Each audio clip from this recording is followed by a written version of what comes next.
Hi guys! Magandang araw! For today's vlog ay samahan nyo naman ako sa aking pagpunta sa palengke at kung hanggang saan aabot ang aking 1,000 budget. Medyo late upload nga ito mga mi. Ito pa kasi yung ganap naming pamilya nung nakaraang linggo. At sabi ko nga kay daddy ay ako na lamang ang pupunta sa palengke. At bago nga ako makarating rito ay madadaanan ko muna itong pinasukan ko nung high school. Pagdating ko nga sa palengke ay ito agad mga sariwang gulay ang bumungad sa akin. Pero sa bilihan nga ako ng isda dumaretso. Bibili din kasi ako ng boneless na bangus. Habang ginagawa nga ang binili kong isda ay pumunta muna ako sa bilihan ng karning baka at baboy. Bumili nga lamang ako ng 100 pesos na baka at 200 pesos na baboy. Tapos bumili na rin ako ng 200 pesos na manok. Tumingin na din ako ng pwede naming pang-almusal at ilang gulay na aming kailangan. Habang naglalakad nga ako ay biglang may pumukaw sa aking mga mata. Charo. Bumili nga lang ako ng ilang pirasong mangga at nadaanan ko nga din ang bilihan ng pandesal. Pagdating ko nga sa bahay ay inilabas ko na ang aking mga aesthetic na lagayan ng ulam. Charo. Tulog pa nga ang aking mag-ama ng mga oras na iyan kaya mahuhugasan ko pa ang aking mga pinamili. Nasabi ko nga kanina sa simula ng aking video na ang budget ko lamang sa aking pamamalengke ay halagang 1,000. Yung iba sa binili ko ay wala pa talagang 1 kilo. Nagbibigay lamang ako ng presyo depende sa aking budget. Sobrang mamahal na kasi talaga ng mga bilihin ngayon kaya kailangan talaga nating pagkasyahin lamang kung ano yung kaya. Sa totoo lamang ay wala pa ang ibang kailangan dito sa aking mga binili. Minsan kasi pag may naiisip kaming lutuin ni daddy na ulam ay saka lamang kami bumibili ng ibang kailangan. Tapos yung mga katulad ng ganito na mga karne minsan ay amin lamang itong pinagsasahog sa gulay. Kapag nga wala naman kaming mga ganap, yung ganito kadami bilang ako ang kadalasang tagaluto ay pinipilit ko na paabutin ng 2,000.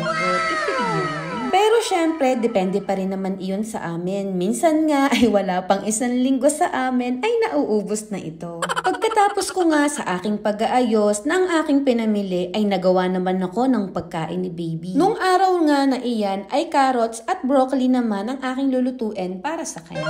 Ito nga din yung unang beses na bumili kami ng gulay na broccoli. Noong nakaraan kasi na nag-groceries kami ni daddy ay tumingin ako sa supermarket. Aba ay nagulat nga ako at kamahal pala ng kilo nito. Ay kung noon pa nga lang kayo nanonood ng aking mga video, ay alam nyo naman na hindi ako masyadong pamilyar sa mga gulay na ganito. Sa tunay nga mga mi, ay nag-search pa ako kung hanggang saan yung pwedeng lutuin sa part nito. Yung mga pagkain kasi na inihahanda ko para kay baby, minsan ay may mga nagsasabi laang sa akin. Kadalasan naman ay mga mami din na pinapanood ko. Tapos, ang gagawin ko, mag-research lamang ako ng mga vitamins na pwede nilang makuha sa mga ito. At kung maganda talaga ito at pwedeng kainin ng mga baby. Kapag ganitong madami nga ang aking ginagawang food ni Yael, ay itong electric chopper ang aking ginagamit. Hindi kasi kaya nung blender ko ang madamihan. Yung ganito kadami nga ay pagkain na ni baby ng 2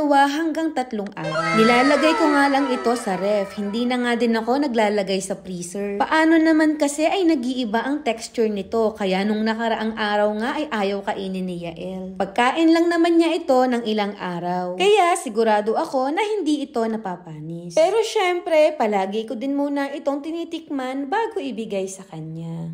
Pagkatapos kong maghanda ng pagkain ni baby ay nagluto na rin ako ng almusal namin ni daddy. Gising na nga ng mga panahon na iyan ang aking mag-ama. Simpleng breakfast lang naman ang aking inihanda. Tapos kay baby Yael ay kamote puree ang aking ginawa. Nilagyan ko nga lang din ito ng oatmeal. Hindi ko na nga ito na-videohan kasi nagmadali na rin ako sa aking pagluluto. O diba, sabi ko naman sa inyo ay tinitikman ko muna ang food ni baby bago ko ito ipakain sa kanya. Minsan kasi ay napapaisip din ako kung ano ba ang lasa ng mga niluluto ko sa kanya. Pinilit ko nga rin si daddy na tikman ang pagkain ni baby ng mga oras na iyan. Ang sarap ngang kumain ng almusal kapag ganitong walang pasok si daddy. Yung tipong may kakwentuhan ka habang humihigop ng kape. Sabayan pa nga ng mga daldal ni baby. At ayun lang po ngayong araw. Salamat ho!